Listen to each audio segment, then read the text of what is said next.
Millions of students and adults seize up with paralyzing anxiety the moment they are asked to solve an equation. This frustration is known as innumeracy.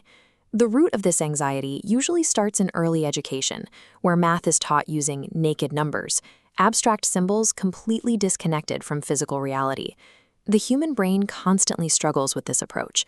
We are naturally wired to process tangible, real-world quantities, not floating digits in a void.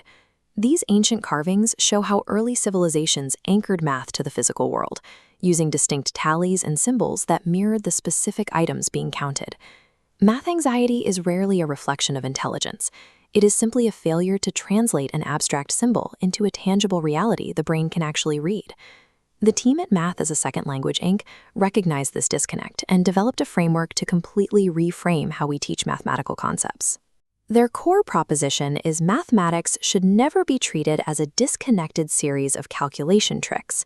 Instead, we should teach it exactly like a formal, fluent language. If math is a language, it must rely on parts of speech. It turns out you only need two to do arithmetic, the adjective and the noun. By learning to identify the noun in any math problem, students can bypass complex memorization and cure the anxiety of calculation. This layout demonstrates the mechanics of adjective-noun math. The number is the adjective, telling us how many, and the unit acts as the noun. The foundational rule is strict. You are only allowed to add quantities together if their nouns are identical. If you add 3 apples to 2 apples, the calculation is effortless. The nouns match perfectly, giving you 5 apples. But try to add 3 apples and 2 oranges, and the shapes repel. It is a grammatical failure. To make this calculation work, you must redefine the noun to a shared category. Rename both as fruit. With the common noun established, the equation works. 3 pieces of fruit plus 2 pieces of fruit easily combine into 5. Establishing this shared category is the primary requirement for resolving any foundational arithmetic problem. It's easy to understand this rule with kindergarten-level fruit.